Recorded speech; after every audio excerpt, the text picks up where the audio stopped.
முழு மகாபாரதம் தமிழில் இதனை மொழிபெயர்ப்பவர் அருள் செல்வ பேரரசன். தொடர்வது உத்தியோக பருவம் பகுதி 198.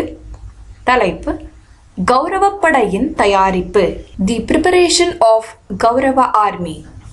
உத்தியோக பர்வா செக்ஷன் 198 மகாபாரதா இன் தமிழ். இது அம்போபாக்கியான பருவம் 25. இந்த பதிவின் சுருக்கம்: துரியோதனன் தனது படையை 3ஆக பிரித்து அனுப்பியது. மன்னர்கள் அனைவரும் தங்கள் தங்கள் பாசறைக்கு சென்றது. பாசறைகளில் துரியோதனன் செய்து வைத்த ஏற்பாடுகள். இப்பொழுது உத்தியோக பருவம் பகுதி 198 கௌரவப்படையின் தயாரிப்பு இப்பதிவிற்குள் நுழைவோம். வைசம்பாயனர் ஜனமேஜயனிடம் சொன்னார்: அடுத்த நாள் காலையில் மேகமற்ற வானத்தின் அடியில் திருதராஷ்டிரன் மகனான துரியோதனனால் தூண்டப்பட்ட மன்னர்கள் அனைவரும் பாண்டவர்களுக்கு எதிராக புறப்பட்டனர். நீராடலின் மூலம் தங்களை தூய்மைப்படுத்திக் கொண்ட அவர்கள் அனைவரும் மாலைகள் தரித்து வெள்ளுடை உடுத்தியிருந்தனர்.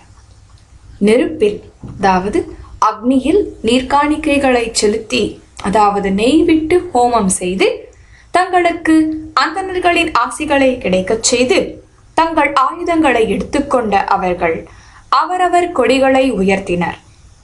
அவர்கள் அனைவரும் வேதங்களை அறிந்தவர்களாகவும் பெரும் வீரம் கொண்டவர்களாகவும் அற்புத நோன்புகளை நோற்றவர்களாகவும் இருந்தனர். பிற மக்களின் விருப்பங்களை அளிப்பவர்களான அவர்கள் அனைவரும் போரில் திறம் பெற்றவர்களாகவும் இருந்தனர்.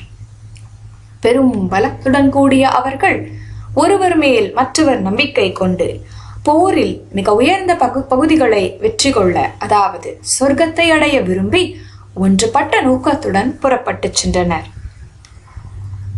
அவந்தியை சேர்ந்த விந்தன் மற்றும் அணுவிந்தன் ஆகியோரும் கேகயர்களும் பாக்லீகர்களும் பரத்வாஜரின் மகன் அதாவது துரோணரின் தலைமையில் முதலில் புறப்பட்டு சென்றனர்.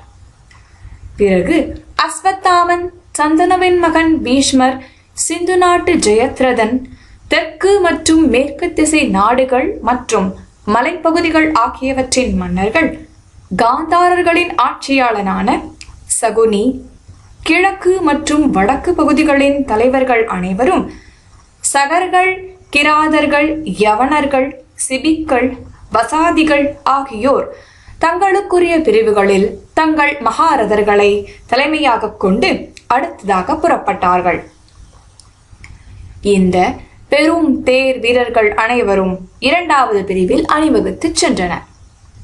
பிறகு தனது துருப்புகளுக்கு தலைமையில் நின்ற கிருதவர்மன் வலிமை மிக்க தேர் வீரனான அந்த திரிகார்த்தர்களின் ஆட்சியாளன், தனது தம்பிகளால் சூடப்பட்ட மன்னன் துரியோதனன், சலன், பூரிஸ்ரவஸ், சல்லியன், கோசலர்களின் ஆட்சியாளனான பிருகத்ரதன் ஆகியோர் புறப்பட்டார்கள்.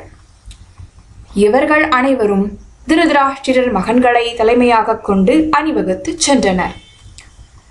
பெரும் வலிமையை கொண்ட இந்த தார்தராஷ்டிரர்கள் அனைவரும் முறையான வகையில் ஒன்று சேர்ந்து கவசம் தரித்து குருஷேத்திரத்தின் மறுமூலையில் அதாவது மேற்கில் தங்கள் நிலையை அடைந்தார்கள். ஓ பாரதா, ஜனமேஜயா, துரியோதனன் தனது முகாமை 2வது அதாவது மற்றுமொரு ஹஸ்தினாபுரத்தை போல தெரியும் அளவுக்கு அலங்கரித்திருந்தான். உண்மையில் ஹஸ்தினாபுரத்தின் குடிமக்களுக்கு மத்தியில் புத்திசாலியாக இருந்தவர்களால் கூட அந்த முகாமை தங்கள் நகரத்தில் இருந்து வேறுபடுத்தி பார்க்க முடியவில்லை. மேலும் அந்த குரு மன்னன் துரியோதனன் தனது சொந்த பாசறையைப் போலவே அணுக முடியாததாக தனது படையின் பிற மன்னர்களுக்கு 100கணக்கிலும் 1000கணக்கிலும் பாசறைகளை ஏற்படுத்த செய்தான்.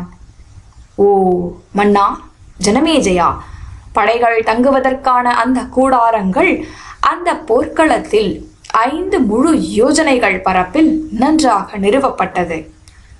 வசதிகள் நிறைந்த அந்த 1000கணக்கான கூடாரங்களுக்குள் பூமியின் ஆட்சியாளர் தங்கள் வீரம் மற்றும் பலத்திற்கு தாங்கள் கொண்ட படையின் எண்ணிக்கைக்கு தகுந்தபடி நுழைந்தார்கள்.